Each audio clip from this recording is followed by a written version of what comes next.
बहुत बहुत स्वागत है मेरे चैनल हमारे सारे ज्योतिष में। मैं डॉक्टर कौशल्या बहार आज आपके लिए कुछ विशेष लेकर आई हूँ। आज का जो हमारा विषय है वो है कि शुक्र का धनवान योग। शुक्र कुंडली में कहाँ होते हैं वहाँ पर हम धनवान बन सकते हैं। मान लीजिए कि शुक्र की पोजीशन कैसी है हमारे कुंडली में, कौन से भाव में शुक्र बैठे हैं, तो हमें धनवान बनने के मौके जीवन में मिलते हैं, या कह सकते हैं हम वेल्दी पर्सन होते हैं। तो आज हम इसी विषय में बात करेंगे। यदि आपको मेरी जानकारी अच्छी लगे तो आप मेरी वीडियो को लाइक कीजिए, शेयर कीजिए, कमेंट्स कीजिए और मेरे चैनल को सब्सक्राइब आप जरूर कीजिए, क्योंकि आप सब्सक्राइब करते हैं तो हमारा मनोबल बढ़ता है और हम नए नए वीडियो आपके लिए लेकर आते हैं। चलिए समय को नष्ट नहीं करेंगे और सीधे पॉइंट पर आते हैं। बात करते हैं कि शुक्र कुंडली में कहाँ होते हैं तब बहुत ज़्यादा ऑस्पियस रहते हैं हमारे लिए, बहुत ज़्यादा लग्जरियस लाइफ को हम जीने के लिए आतुर रहते हैं, या हमारे पास में इतने मनी रहती है, या हमारे पास में इतनी संचित धन रहता है, या कहें तो एक हम वेल्दी पर्सन हो सकते हैं। तो आज हम इसी विषय में बात करते हैं। चलिए शुरू करते हैं। जो मैंने आपके सामने चार्ट बना रखा है, इसमें मैंने लग्न में शुक्र को बिठा रखा है। बाकी जगह मैंने शुक्र नहीं लिखा है, बट मैंने पॉइंट्स या डॉट्स डाली हैं, तो आप समझ सकते हैं कि यहाँ पर भी शुक्र के विषय में हम बात करेंगे। सबसे पहले बात करते हैं शुक्र जब लग्न में होते हैं तो किस तरह का प्रभाव डालते हैं और किस तरह से हम वेल्दी होते हैं। जब शुक्र लग्न में होते हैं तो नैसर्गिक रूप से वो मंगल के घर में होते हैं, तो हमारे अंदर एक बहुत अच्छी चाहत होती है, या कहें तो हम बहुत ज़्यादा कहें तो उत्साहित रहते हैं अपने आप को वेल्दी शो ऑफ करने के लिए। मतलब ऐसा शुक्र जो होता है आदमी को धनवान बनाता है, लेकिन वो जितने उसके पास में पैसे हैं उससे ज़्यादा वो शो ऑफ भी करता है, दिखाता है सामने वाले को कि मैं कितना अधिक पैसे वाला हूँ। यहाँ का शुक्र आपके ऊपर एक अलग तरह का प्रभाव लेके आता है। आप धनवान तो होते हैं, लेकिन जितने आपके पास में पैसे उससे भी ज़्यादा आप खर्च करते हैं अपने ऊपर, खूबसूरती के ऊपर खर्च करते हैं, अपने लिविंग स्टैंडर्ड पे खर्च करते हैं, नई नई चीज़ों को खरीदने के आप शौकीन होते हैं। तो इस तरह का जब शुक्र लगन में आता है, यदि उच्च का है, स्वराशि का है, या कहें तो मित्र राशि का है, वैसे तो स्वराशि का या उच्च के होते हैं तो यहाँ सीधा सा है कि मालव्य योग का निर्माण होता है। जब मालव्य योग का निर्माण हो रहा है तो अपने आप में ये बहुत ही भव्य योग तो बन ही रहा है, लेकिन हम यहाँ पर मालव्य योग के बारे में नहीं बात कर रहे हैं। सिर्फ हम शुक्र की पोजीशन के विषय में बात करेंगे। शुक्र की प्लेसमेंट किस तरह से कहाँ पर है तो हमें वेल्दी बनाते हैं, वेल्दी पर्सन हम बनते हैं, धनवान व्यक्ति बनते हैं, धनाढ्य भी बनते हैं। तो जब लग्न में शुक्र आते हैं, स्वराशि के होते हैं, उच्च के होते हैं, तो निसंदेह आप धनवान व्यक्ति होते हैं। आपके पास में रुपए पैसे खर्च करने की विशेष क्षमता रहती है और आपको एक लग्जरियस लाइफ जीने के लिए आप मजबूर होते हैं। मतलब आपका एक पैशन होता है कि मैं खर्च करूं, बहुत खूबसूरत दिखूं और बहुत ही अच्छी लाइफस्टाइल को आप फॉलो करते हैं। आपके पास में निसंदेह पैसे होते हैं, क्योंकि मंगल के घर में शुक्र होते हैं, तो व्यक्ति पैसे खर्च करने के लिए अपने आप को बहुत ज़्यादा शो ऑफ भी करता है और खर्च भी करता है, और वेल्दी पर्सन जरूर रहता है, और वो बहुत ही खूबसूरत व्यक्ति भी होता है। जब शुक्र लगन में होते हैं, सुंदरता का अर्थ सिर्फ रंग से नहीं होता है, काफ़ी उसकी प्रेजेंटेबल पर्सनालिटी रहती है जब लग्न में शुक्र आते हैं। दूसरा मैंने जो डॉट लगा रखा है वो मैंने सेकंड हाउस में लगा रखा है। यहाँ पर शुक्र की वैसे तो नैसर्गिक रूप से काल पुरुष की जो कुंडली है उसमें शुक्र जो होते हैं सेकंड हाउस में, उनकी ही राशि होती है वृषभ राशि होती है। वृषभ एक स्थिर राशि होती है। जब हम दिवाली का पूजन करते हैं तो हम स्थिर लगन को पकड़ते हैं, स्थिर राशि को देखते हैं कि वृषभ लगन में ही पूजा की जाए, सिंह लगन में ही की जाए। तो यहाँ पर वृषभ राशि जो स्वयं शुक्र की होती है, यहाँ पर यदि शुक्र हैं आपके चार्ट में, वो स्वराशि के हैं, यदि उच्च के हैं तो फिर क्या कहने, आप जन्मजात ये एक बहुत अच्छे कुल में आपका जन्म हुआ है। यदि शुक्र स्वराशि के होते हैं, तुला के भी होते हैं, यदि वृषभ के होते हैं तो बहुत शानदार होते हैं। यदि यहाँ उच्च के भी होते हैं तो जन्म से ही आप एक बहुत अच्छी वेल्दी फैमिली आपको मिली है। मतलब आपका जन्म एक बहुत ही शानदार परिवार में हुआ है, जिसकी एक रेपुटेशन सोसाइटी में है। आप एक बहुत वेल्दी फैमिली के व्यक्ति हैं। आपको शुरू से ही धन खर्च करने के लिए इतनी मात्रा में मिलता है, जिसका कहना ही क्या। आप बहुत अच्छे अपने लिए सुख सुविधाएं जुटाते हैं। आपको एक तरह से पारिवारिक रूप से भी आपको बहुत ज़्यादा अच्छी मात्रा में धन प्राप्त होता है, जो आपके लिए पर्याप्त से भी ज़्यादा है। मतलब वो तो मिलेगा ही आपको, पुश्तैनी रूप से तो आप पैसे वाले ही हैं, और आप स्वयं भी बहुत अधिक मात्रा में संचित धन करते हैं। पैसे खर्च भी करते हैं, लेकिन उससे भी ज़्यादा आप इकट्ठे भी करते हैं। बहुत अधिक मात्रा में आप बहुत अच्छी संपत्ति के मालिक बनते हैं। बहुत खूबसूरत आपकी वाणी होती है। वाणी के बहुत ही सुंदर ऐसे व्यक्ति होते हैं, दूसरों को सम्मोहित कर ले, दूसरों को अपनी ओर आकर्षित कर ले, ऐसी आपकी वाणी होती है। ऐसा आपका कुटुंब का रुतबा होता है। आपकी जो नेम फेम होती है वो आपको बाय बर्थ मिलती है, और आप स्वयं भी बनाते हैं, अपने एक लेवल पे बनाते भी हैं, और आपको मिलती भी बाय बर्थ भी मिलती है। जो आपके पिता होते हैं, आपके जो दादा होते हैं, वो बहुत ज़्यादा पैसा आपके लिए इकट्ठा करके जाते हैं, और आप भी उसे और आगे बढ़ाते हैं। मतलब शुक्र की सबसे ज़्यादा अच्छी पोजीशन मैं कुंडली में दूसरे भाव में मानती हूँ। यहाँ पर शुक्र आपको सारे सुख देते हैं। बहुत अच्छी आपके पास में बैंक बैलेंस जो रहता है वो बहुत ही कमाल के स्तर का रहता है। यहाँ पर बेहद ही शानदार शुक्र अपना प्रदर्शन करते हैं। मान लीजिए यदि आपकी कुंडली में यहाँ पर शुक्र नीच के होते हैं, तो इन सब चीज़ों में कुछ कमी आ जाएगी। ठीक है, कुछ परसेंट आपकी ये सारी जो डिपॉजिट्स हैं या जो भी आपके बैंक बैलेंस, उनमें कमी आएगी। लेकिन फिर भी शुक्र सेकंड हाउस में चाहे नीच स्थिति में क्यों ना हो, फिर भी वो शुक्र अच्छा ही फल देते हैं, क्योंकि कुछ परसेंट वो अपना जो एक नैसर्गिक जो प्रभाव है शुक्र का, वो आपको जरूर देते हैं। वाणी भी आपकी बहुत ज़्यादा अट्रैक्ट करने वाली जरूर होती है। और आप यदि शुक्र मान लीजिए फीमेल चार्ट है, यदि वहाँ पर शुक्र नीच के भी हैं, शुक्र कुछ कमज़ोर भी हैं, तभी भी ऐसी जातिकाएं जो होती हैं वो एक वेल्दी फैमिली में उनका जन्म होता है। ऐसा नहीं है कि वो शादी के बाद में कोई वेल्दी फैमिली में जाए, ऐसा ज़रूरी नहीं है, लेकिन उनका जन्म जो होता है, क्योंकि ये उनके पिता का कुटुंब है, ये उनका कुटुंब है। बाई बर्थ जो कुटुंब होता है वो सेकंड हाउस से देखते हैं हम, तो वहाँ पर यदि शुक्र नीच अवस्था में भी होते हैं तो भी वो वेल्दी फैमिली को बिलोंग करते हैं। स्पेशली फीमेल चार्ट्स, क्योंकि शादी के बाद लड़कियों को दूसरे घर जाना पड़ता है पति के घर में, तो वहाँ पर वो अपने पिता के घर का जो रुतबा है वो अधिक ऊंचा उनका रहता है। यदि फीमेल चार्ट्स में सेकंड हाउस में शुक्र है, यदि नीच का है तभी भी, यदि ये उच्च का है तो वो वेल्दी फैमिली में भी जाती हैं और वेल्दी फैमिली में वो जन्म भी लेती हैं। अब तीसरा है कि फोर्थ हाउस में शुक्र जो होते हैं वो चंद्रमा के घर में होते हैं। मतलब चंद्रमा वो एक ऐसा ग्रह जो फ्लो को दिखाता है। हमारी जो संपत्ति, मान लीजिए धन जो है, संपत्ति जो है, उसका फ्लो दिखाता है, धन का फ्लो दिखाता है। यदि वहाँ शुक्र आकर के बैठ जाते हैं तो आपके पास में इतनी संपत्ति या कहें तो इतना धन होता है कि आप उसको फ्लो कर सके, मतलब आप उसे खर्च कर सके, उससे आप कुछ नवीन वस्तुएं खरीद सके, नया घर, जमीन, आपकी जायदाद या कहें तो वाहन आदि, जितनी भी आपकी खूबसूरत चीज़ें हैं वो इसी भाव से हम देखते हैं। जो हमारी सुख सुविधा संपन्नता जो जीवन में रहती है वो हम फोर्थ हाउस से ही आंकलन करते हैं। जब कुंडली का आंकलन करते हैं, जब हमें पूछा जाता है कि हम वाहन कब लेंगे, क्या हमारा घर बनेगा, क्या हम प्रॉपर्टी बना पाएंगे, तो फोर्थ हाउस को हम कंसिडर करते हैं। उसकी प्लेसमेंट, फोर्थ हाउस के जो लॉर्ड हैं उनकी प्लेसमेंट, या कहें तो चतुर्थेश जो रहता है वो शुक्र की, इनका मिला करके हम पूरी स्टडी करते हैं। तो फोर्थ हाउस में जब शुक्र आते हैं तो ऐसा व्यक्ति लग्जरियस लाइफ को जीता है, लग्जरियस चीज़ें अपने लिए बनाता है। कब बनाएगा? क्योंकि उसके पास में पैसे होंगे। जब पैसे होते हैं, धन होता है, संपत्ति होती है, तभी इन सारी चीज़ों में वो अपना इन्वेस्ट करता है।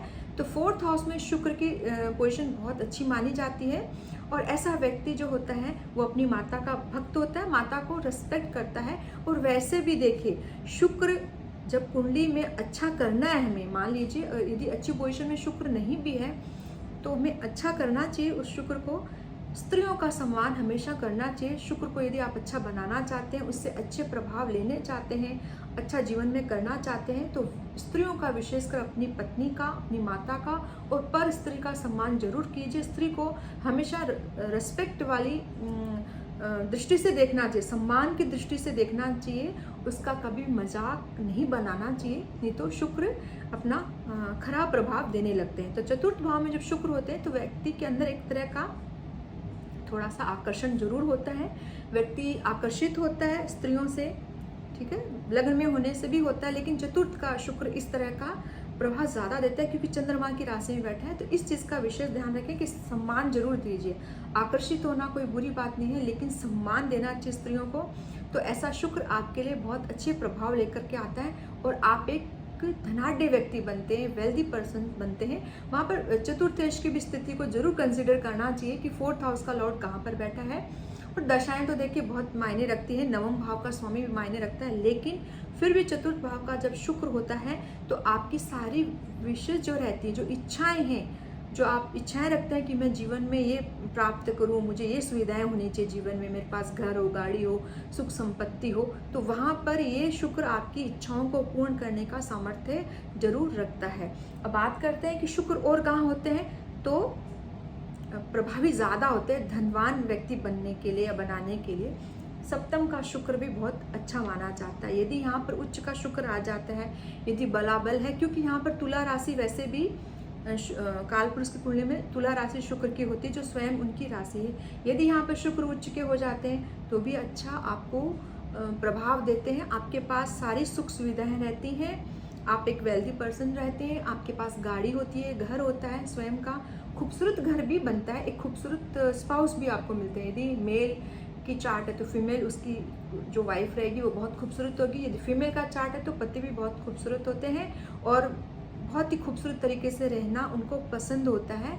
यहाँ का उच्च का शुक्र ये चीज़ को ज़रूर बताता है। और यदि आप बिजनेस करते हैं तो यहाँ पर शुक्र आपको एक बहुत अच्छा पार्टनर देता है, बैलेंसिंग पार्टनर देता है, जो बैलेंस बना करके बिजनेस को आगे जरूर बढ़ाता है और बहुत ही खूबसूरत रफ्तार से आपका बिजनेस आगे बढ़ता है। इसके लिए बुध को भी कंसिडर करना चाहिए, बाकी चीज़ें भी होती है देखने के लिए, लेकिन ऐसा शुक्र यदि आप पार्टनरशिप में बिजनेस कर रहे हैं तो ऐसा शुक्र आपको बहुत ही सपोर्ट करेगा। फीमेल जो यदि आपकी कोई वर्किंग प्लेस पे क्लाइंट कलीग्स वगैरह हैं, कोई भी हैं, तो वो आपको सपोर्ट करते हैं। अगर आपकी वाइफ भी यहाँ पर पार्टनर बनती है तो भी आपके लिए बहुत सपोर्टिव रहती हैं और बहुत अच्छा एक रिदम में आपका बिजनेस चलता है। तो सप्तम का शुक्र भी बहुत ज़्यादा अच्छा है और धन संपत्ति इकट्ठा करने के लिए अच्छा ही रहता है, खराब नहीं माना जाता है। फिर बात करते हैं कि नवम का शुक्र। वैसे तो नवम भाव जो होता है गुरु का होता है, लेकिन यहाँ पर शुक्र का होना आपको एक वेल्दी पर्सन दिखाता है कि आप पिता से आपको संपत्ति मिलती है, आपके पिता ने आपको बहुत अच्छा वेल्दी बनाया है, उन्होंने इस लायक बनाया, आपको इतना पढ़ाया लिखाया है कि आज आप एक बहुत अच्छे पर्सन बने हैं, आप पैसे कमाने के योग्य बन गए। मतलब आपके पास में ऐसी नीति होती है, ऐसा गुण होता है, ऐसा धर्म होता है कि पैसे को कैसे बढ़ाया जाए, पुण्य से हम अपना पैसे कैसे बढ़ाएं, मतलब अच्छा कार्य करके हम यहाँ पर अपनी संपत्ति को बढ़ाते हैं। क्योंकि धन भाव का स्वामी शुक्र होता है और जो नवम में आता है तो आपको एक फैमिली से सपोर्ट मिलता है और फैमिली के माध्यम से जो आपके पिता की फैमिली है उससे आप वो आपको सपोर्टिव रहती है आपके लिए और वो आपको धनवान बनाने के लिए बहुत अधिक प्रयासरत रहते हैं। आप कहें तो आप धनवान बनते हैं, निश्चित तौर से आप बनते हैं। यदि नवम का शुक्र हो आपकी कुंडली में तो आप निश्चित रूप से धनवान बनते हैं। यहाँ पर एक विशेष आपसे रिक्वेस्ट रहती है कि यदि नवम का शुक्र है तो आप गौ की सेवा कीजिए, गाय का पालन कीजिए, गाय को चारा दीजिए, गाय की सेवा कीजिए। यदि आप गौ पालन करते हैं, गाय का पालन करते हैं, गौ की सेवा करते हैं तो आपका शुक्र मान लीजिए बेहद शानदार होता है और संचित धन आपको भाग्यशाली ऐसा शुक्र जरूर बनाता है। स्त्रियों का सम्मान तो सबको करना ही चाहिए और बाकी ऐसा शुक्र बेहद सुंदर हो जाता है। यदि नवम में शुक्र आता है, उच्च के होते हैं तो फिर कहना ही क्या है, स्वराशि के भी होते हैं, वृषभ के भी यदि यहाँ शुक्र हो जाते हैं तभी भी अच्छे ही माने जाते हैं क्योंकि भाग्येश यहाँ पर स्वराशि का हो जाएगा। बाकी यदि नीच के शुक्र होते हैं, कुछ शत्रु राशि में होते हैं, थोड़े इन चीज़ों के प्रभाव में कुछ कुछ परसेंटेज उनके कम हो जाते हैं। बाकी शुक्र की स्थिति अच्छी ही मानी जाती है।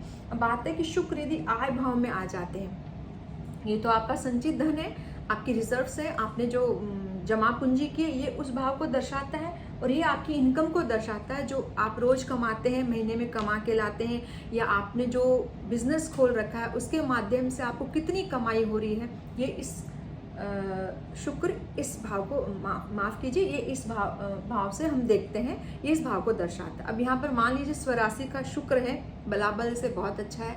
कई और चार्ट्स में भी और भी जो हमारी कुंडलियाँ होती हैं, 16 स्वर कुंडलियाँ होती हैं जो हमारे चार्ट्स होते हैं, उनमें भी शुक्र की स्थिति बहुत अच्छी है। और लग्न चार्ट में भी शुक्र यदि आपका अच्छा है 11वें भाव में, तो मान लीजिए आपकी कंटिन्यू जो इनकम रहती है उसका स्तर बहुत अच्छा होता है। आप कभी भी लाइफ में अप्स एंड डाउन को आप फेस नहीं करेंगे यदि 11th हाउस में विनस बहुत अच्छा होकर के बैठा है, वृषभ राशि का होकर के बैठा है, या तुला का होकर के बैठा है, उच्च का होकर के बैठा है, तो आपको निस्संदेह बहुत अच्छी स्थिति देता है। कंटिन्यूटी में आपको अच्छी इनकम जरूर देता है ऐसा शुक्र।